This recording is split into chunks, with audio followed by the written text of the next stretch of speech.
Capítulo 23. O Atlântico Holandês. Abre aspas. Sem negros, nada se pode cultivar aqui. Fecha aspas.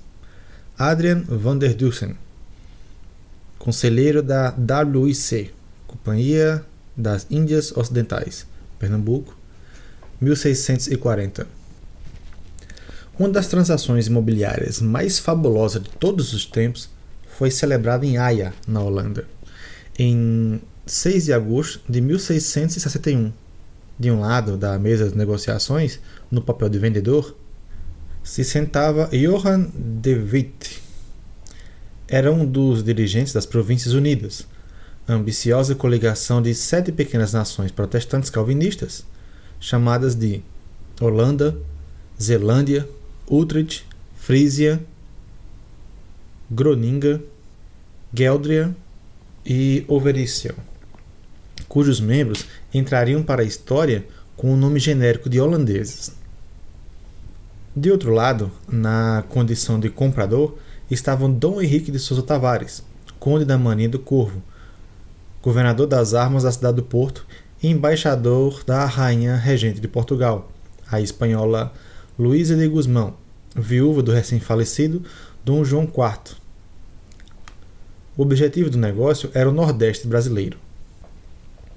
Pelos termos do acordo, os holandeses devolveriam aos portugueses um território de aproximadamente 1 milhão de quilômetros quadrados, situado às margens esquerdas do Rio São Francisco e à divisa do Maranhão com o Piauí, incluindo os atuais estados de Alagoas, Pernambuco, Paraíba, Rio Grande do Norte e Ceará. Essa gigantesca área, 2 vezes o tamanho da Espanha, tinha sido ocupada 3 décadas antes por uma expedição das Províncias Unidas, composta por 67 navios, equipados com 1.170 canhões, 7.000 homens armados. Naquela reunião em Haia, a Holanda vendia a Portugal um pedaço do Brasil que havia tomado dos próprios portugueses. O contrato de compra e venda, assinado por De Witt e o conde de Miranda, envolveu a soma de 4 milhões de cruzados, em dinheiro português da época, o equivalente a mais de $1 bilhão, ou 25 toneladas de ouro, em valores de 2019. Como os cofres de Portugal estavam exauridos pelos gastos com a guerra que, àquela altura, já se prolongava por mais de meio século, acordou-se que o pagamento seria feito em suaves prestações anuais de 250 mil cruzados, cerca de 63 milhões de dólares, ou 1,5 tonelada de ouro em valores de 2019, ao longo de 16 anos. Evaldo Cabral de Melo, O Negócio do Brasil, página 225 a 251. Nota: em 1998, data da publicação de seu livro, Cabral de Melo calculou em 650 milhões de dólares americanos o valor atualizado pela negociação entre Portugal e as Províncias Unidas. Os novos números aqui apresentados levam a inflação do dólar de 55 em 20 anos. O preço de ouro de outubro de 2018. Fim da nota.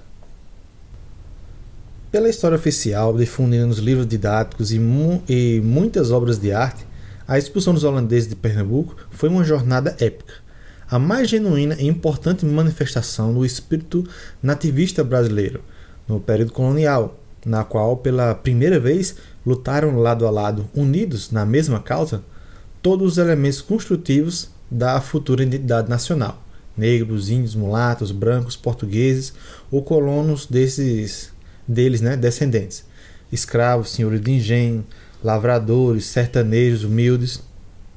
Isso de fato aconteceu. Entre os mais destacados comandantes da Companhia Luso-Brasileira contra os holandeses estava o índio Felipe Camarão, o negro Henrique Dias. O chefe da revolta, João Fernandes Vieira, rico proprietário de engenhos em Pernambuco e na Paraíba, era filho do fidalgo da Ilha da Madeira, com uma prostituta mulata. Outro comerciante, André Vidal de Negreiros, tinha nascido no Brasil. Francisco Barreto, por sua vez, era natural do Peru. Foi essa combinação de forças vitoriosas, até então inédita na história brasileira, que em janeiro de 1654 aceitou a capitulação dos holandeses ao final de 2 batalhas travadas no intervalo de 10 meses nas colinas guararapenses, situadas nas imediações do atual aeroporto de Recife. Desse modo, os brasileiros conseguiram se ver livres da mais séria ameaça à integridade territorial na América Portuguesa no período colonial. Mas é também apenas uma parte, a parte mais visível da história. O que poucas pessoas sabem é que o destino do Nordeste não se definiu pela ponta da espada e pela boca do canhão. Coube ao historiador pernambucano Evaldo Cabral de Melo revelar os detalhes da transação financeira de termos degradantes, que permitiu a Portugal recuperar a mais rica e promissora de suas colônias, ao redor do mundo inteiro. O coração da economia açucareira que os próprios portugueses haviam organizado às duras penas desde a sua chegada no Novo Mundo, em abril de 1500. Como demonstrou Cabral de Melo, mesmo depois da ocupação do Recife por forças brasileiras, as Províncias Unidas não deram trégua aos portugueses e em outras regiões do planeta. O conflito continuou aceso por mais de 1 década e meia, o que incluiu o bloqueio holandês na entrada do rio Tejo e a ocupação de territórios na Índia. O fantasma de novos ataques no Brasil se manteve presente a todo tempo.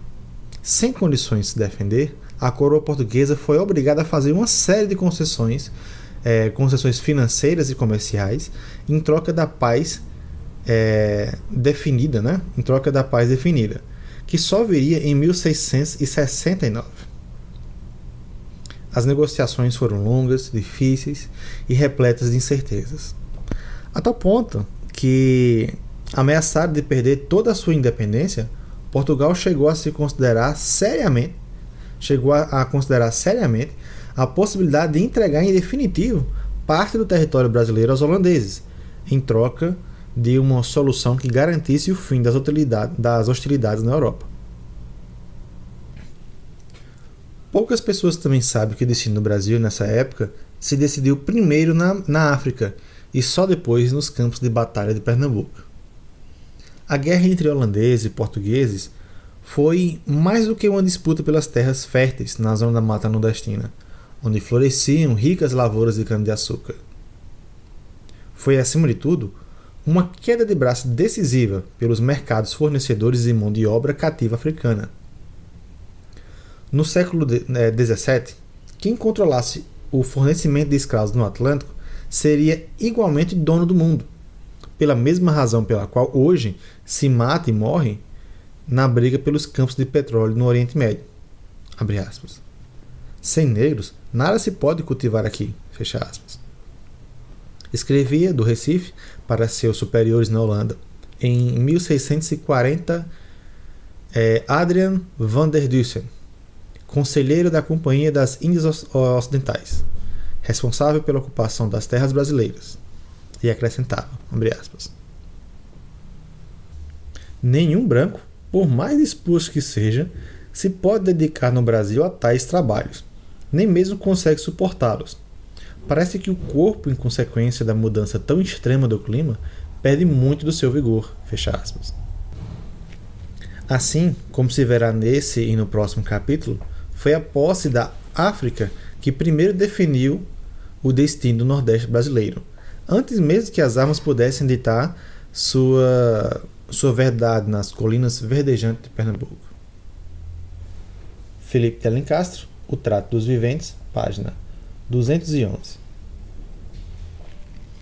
A recuperação do Nordeste, em parte nas mesas de negociação diplomáticas e em parte nos campos de batalha da África e do Brasil, foi um desfecho de um dos períodos mais trágicos da história de Portugal, conhecido como União Ibérica, em que o trono lusitano, por falta de sucessores naturais, passou para as mãos do rei da Espanha. Foram 60 anos de guerras, humilhações e sobressaltos, ao fim dos quais o outrora vasto e poderoso Império Colonial Português emergiu enfraquecido e retalhado.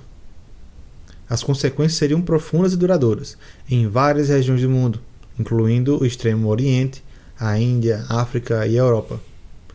Os efeitos da União Ibérica teriam ainda um impacto especialmente grande na história do Brasil e da escravidão africana na América. O ocaso dos tempos gloriosos e venturosos dos portugueses começou em meados do século XVI. Apenas algumas décadas após a viagem de Vasco da Gama à Índia e a chegada da esquadra de Pedro Álvares Cabral à Bahia, em 1557. O ano em que Mendes Sá, terceiro governador-geral do Brasil, desembarcou em Salvador, o trono do reino passou para um menino de apenas 3 anos, Dom Sebastião, que havia recebido a alcunha de, abre aspas, o desejado, fecha aspas, quando ainda estava no ventre de sua mãe. O pai, o príncipe João Manuel, morrera dias antes do seu nascimento. Era o último sobrevivente dos 9 filhos de Dom João III, todos mortos numa inacreditável sucessão de tragédias que deixaram a coroa portuguesa sem herdeiros diretos do rei. Uma criança do sexo masculino era a única esperança de manter a independência e o futuro da monarquia portuguesa. Dom Sebastião nascera, portanto, sob o signo de o rei de Portugal, abre aspas. O signo que Portugal havia, abre aspas, pedido a Deus com muitas lágrimas, procissões, esmolas e peregrinações, fecha aspas. Como escrevera mais tarde o cronista Diogo de Couto, sua chegada foi celebrada com grande júbilo, queima de fogos e pagamento de promessas. Mais detalhes, o Império Marítimo Português, página 351-352, de Charles Boxer. Havia um problema, né? Havia um problema. Um problema insolúvel para os portugueses. Ainda muito jovem, o desejado decidira fazer votos de castidade. Desse modo, não teria filhos nem sucessores. Relatos da época diziam que uma doença teria atrofiado seus órgãos genitais, fazendo com que perdesse totalmente o interesse por sexo ou mulheres. Além de casto, Dom Sebastião tinha um cuidado exagerado com a aparência. Evitava companhias femininas e vivia longe da corte, preferindo passar o tempo e viajar pelo Alentejo, pelo Algarve, cercado por jovens cortesãos, com quem praticava exercícios físicos e desportos de campo, como caça e falcoaria. Rejeitou diversas propostas de casamento com princesas de outras potências europeias, alianças que permitiriam a Portugal afastar o perigoso vácuo sucessório que ameaçava seu futuro. Abre aspas. Falar-lhe de casamento era como falar-lhe da morte, fecha aspas. Escreveu a respeito de Dom Sebastião o embaixador espanhol em Lisboa. Dom Sebastião manifestou desde cedo uma índole romântica e aventureira. Acreditava que sua missão seria combater os mouros e reconquistar as fortalezas da costa africana, que seu avô, João III, fora obrigado a ceder aos muçulmanos entre 1549 e 1550. Na primeira página do seu livro de orações escreveu, abre aspas, Padres, rezem a Deus para que façam muito casto e muito zeloso e capaz de expandir a fé em todas as partes do mundo, fecha aspas. Esse comportamento estranho e obsessivo culminou com a sua derrota e morte aos 24 anos de idade, na Batalha de Alcácer Quibir contra os mouros nas áreas do Marrocos, em 4 de agosto de 1578. Na sequência de uma das mais desastradas campanhas militares da história de Portugal, seu cadáver, nu e terrivelmente deformado, teria sido encontrado no dia seguinte, mas nunca foi definitivamente identificado. A humilhante derrota e o trágico destino do rei calaram fundo na alma do povo português e fizeram surgir um dos mitos mais recorrentes da história lusitana brasileira, o sebastianismo. Algum tempo depois da batalha de Alcácer Quibir, começaram a correr boatos de que, na verdade, Dom Sebastião não teria morrido. mais do que apenas desaparecido. Ele estaria escondido ou, entre aspas, encantado, fecha aspas, em alguma região mágica e imaginária, de onde um dia haveria de se manifestar para restaurar a glória perdida de Portugal.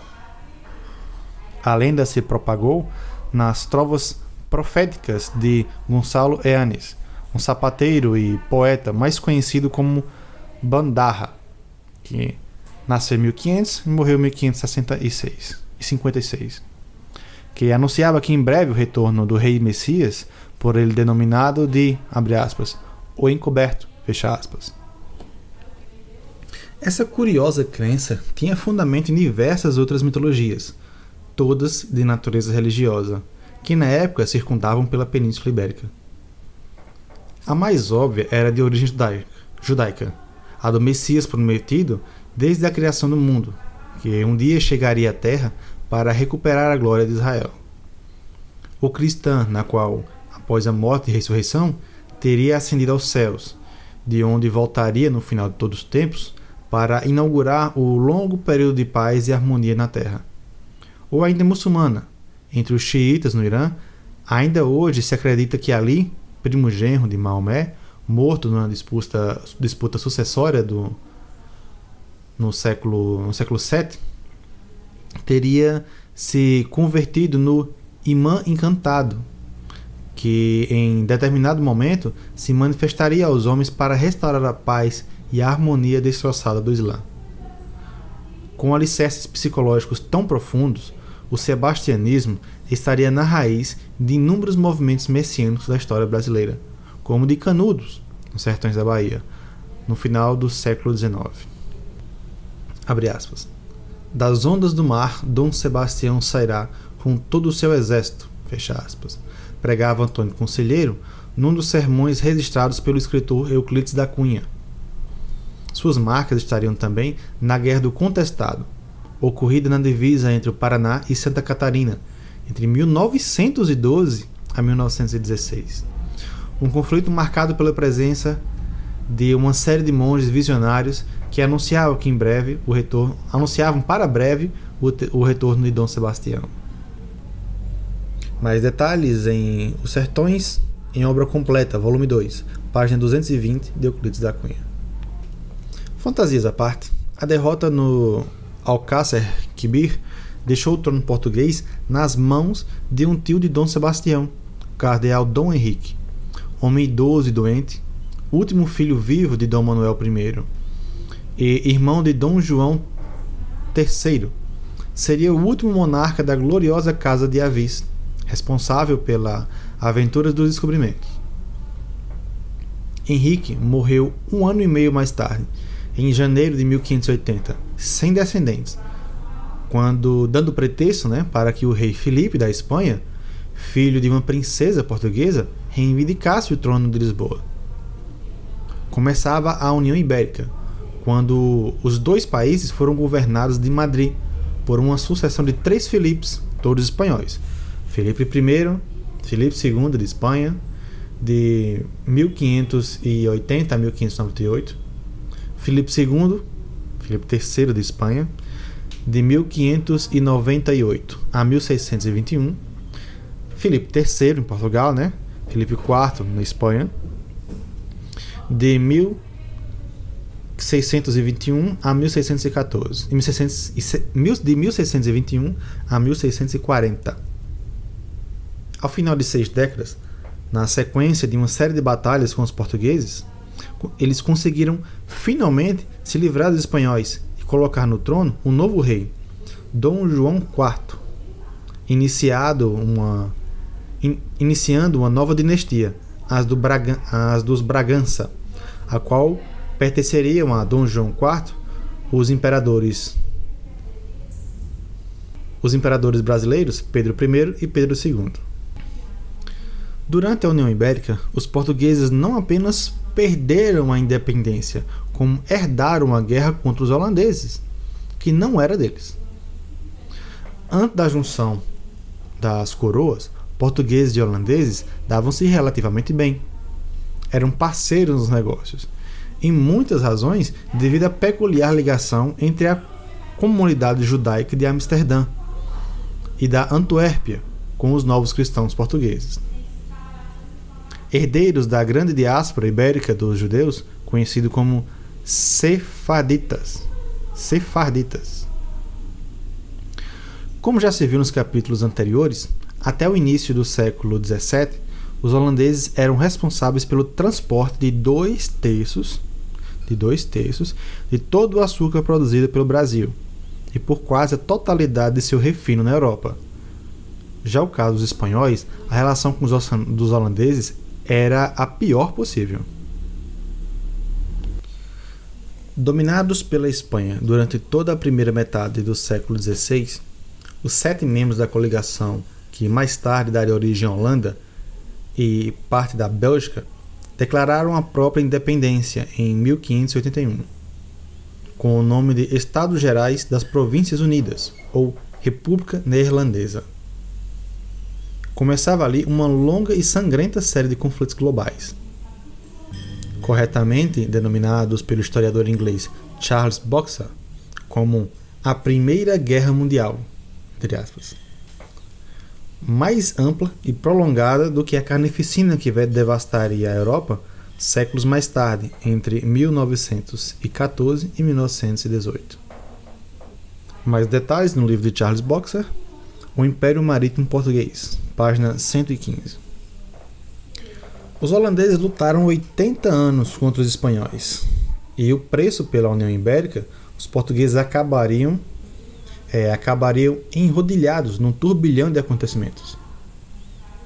As batalhas do confronto se desdobravam ao redor do planeta, incluindo a região de Flandres e as águas geladas do Mar do Norte. Na Europa, o estuário Rio Amazonas, toda a costa brasileira entre Pernambuco, Bahia, Espírito Santo e Rio de Janeiro, os mares do Chile, a ilha de São Tomé e o litoral de Angola, Gana, na África, o Estreito de Malaca e o arquipélago das Molucas, na Indonésia. Em determinados momentos, envolveram não apenas holandeses, espanhóis e portugueses, mas também ingleses, dinamarqueses, congoleses, angolanos, persas, indonésios, chineses, japoneses e outros povos. Além da luta pela independência dos Países Baixos, a guerra entre holandeses, espanhóis e portugueses teve outros 2 motivos importantes. O primeiro era de natureza religiosa. Os membros da Coligação das Províncias Unidas eram calvinistas, partidários da Reforma Protestante, iniciada com o famoso Manifesto de Martinho Lutero, em 1517. Portugal e Espanha, enquanto isso, eram os principais bastidões da Contra-Reforma Católica. Os holandeses acreditavam que a Igreja de Roma era, abre aspas, a grande meretriz da Babilônia, fecha aspas, ecoando a imagem do Antigo Testamento, e o Papa a personificação do Anticristo, citado no livro do Apocalipse. Portugal e Espanha, por sua vez, consideravam todos os protestantes hereges passíveis da excomunhão e, se possível, de serem queimados nas fogueiras da Inquisição. A segunda razão, e provavelmente a mais importante, foi econômica. Os holandeses queriam um naco das riquezas que abasteciam os cofres e a prosperidade dos portugueses e espanhóis, desde o início do século anterior. Por isso, o ataque se concentrou em 3 frentes. A fonte das especiarias no Extremo Oriente, o comércio de escravos na costa da África e a produção de açúcar, prata, ouro no Nordeste brasileiro e na América Espanhola. Era o tripé da prosperidade de Portugal e Espanha. Ao declarar sua independência da Espanha, sob a liderança de Guilherme de Orange-Nassau, o príncipe de Orange, as Províncias Unidas criaram um dos mais complexos e engenhos sistêmicos políticos da história, marcado por uma curiosa combinação de zelo religioso, ambição mercantil e agressividade naval e militar. Oficialmente calvinista, embora tolerante com as demais práticas religiosas, a coligação se uniu no primeiro experimento republicano de grande escala da história moderna. Estava, porém, longe de ser uma república popular, sustentado pelo sufrágio universal. Era, em vez disso, um regime oligárquico, em que o poder se dividia entre burgueses, negociantes ricos e a nobreza. Nota: a descrição da estrutura institucional burocrática e mercantil das Províncias Unidas aqui utilizada é de Evaldo Cabral de Melo, do livro O Negócio do Brasil, página 45 a 52. Fim da nota. As decisões provinciais eram tomadas pelas cidades reunidas em assembleias, que, por sua vez, se faziam representar no Parlamento Nacional, nos Estados Gerais, em que eram votadas deliberações relacionadas à guerra e à paz. Um conselho de notáveis se responsabilizava pela execução dessas resoluções. Esse grupo era presidido pelo príncipe de Orange, o Stadtholder, em cooperação estreita com o advogado-geral, o Stadtholdership, também chamado de Grande Pensionato. O comando das Forças Armadas e a orientação da ortodoxia protestante estavam no cargo do Stadtholder, que na condição de chefe de Estado era símbolo da independência e da unidade nacional. A Holanda, maior das 7 províncias, com 40% da população total e mais da metade de todo o produto nacional, contribuía também com 54% do orçamento da coligação, quota 5 vezes mais elevada do que o segundo contribuinte, a Frísia. Amsterdã, a capital holandesa, tinha cerca de 100 mil habitantes. Em paralelo à complexa estrutura institucional e burocrática, o poder das Províncias Unidas se alicerçava na ação de duas organizações mercantis: a AVOC, Companhia das Índias Ocidentais, e a WIC, Companhia das Índias Ocidentais. Uma Índia Oriental e outra Ocidental, né? Detentoras do monopólio do comércio, essas empresas tinham ainda a delegação das Províncias Unidas para conduzir operações militares, ocupar territórios e se responsabilizar de fato pela administração colonial ao redor do mundo. A AVOC tinha total liberdade para agir no Oriente e a WIC no Atlântico e na América. A maioria dos delegados dos Estados Gerais era acionista dessas empresas, cujo objetivo, obviamente, era o lucro. Por essa razão, as resoluções políticas do parlamento levavam sempre em consideração os interesses das duas companhias. Com tantas variáveis em ação, o processo de decisão das Províncias Unidas era lento e descentralizado. As resoluções dos Estados Gerais tinham de ser referendadas, em cada uma das províncias, antes de serem colocadas na prática. Nos cálculos de um diplomata francês, cerca de 2.000 pessoas, representantes de cada uma das 7 províncias, tinham o direito de voz e voto nas discussões mais importantes. Nada disso impediu que a coligação se firmasse rapidamente como a principal potência naval da época. Na segunda metade do século XVI, os Países Baixos, que é a Holanda, já possuíam uma frota de cerca de 1.000 grandes embarcações mercantis, o dobro da Inglaterra.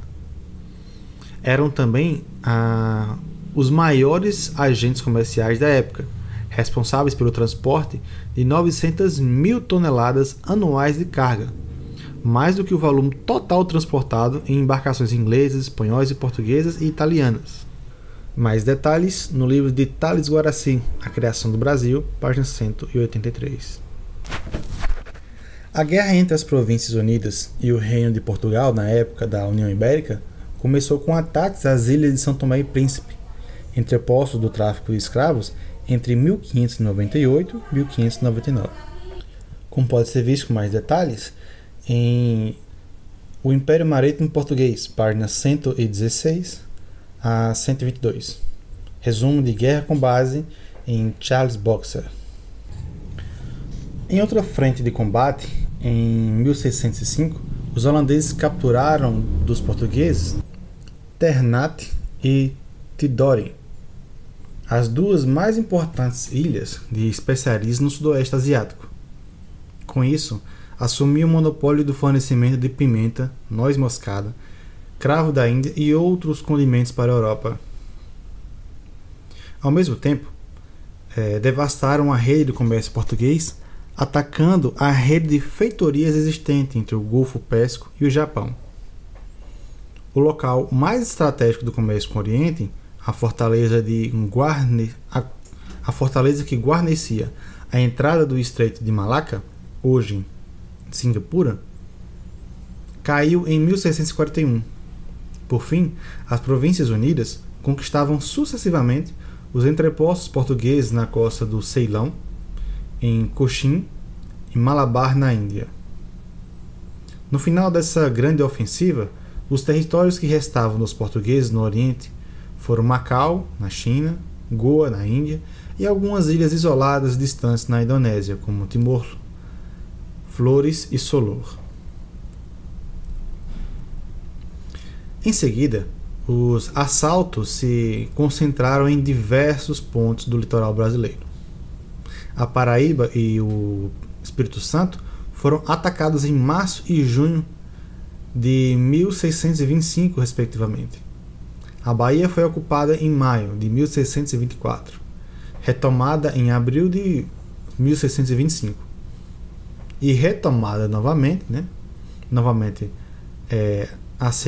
assediada em abril de 1626. Nessa última ocasião, embora a investida tenha fracassado, os holandeses não saíram de mãos vazias, como prova o relatório de um funcionário da Vic, que escreve em detalhes as cargas dos navios aprisionados no porto por ocasião do ataque.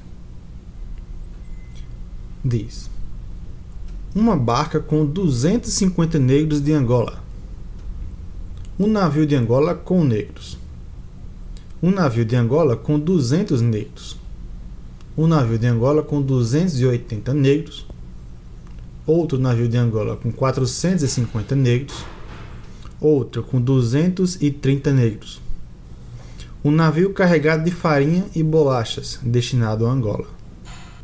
Ou seja, no mínimo 1.410 negros. Pode ser visto mais detalhes no livro O Negro na Bahia, página 80, de Luiz Viana Filho.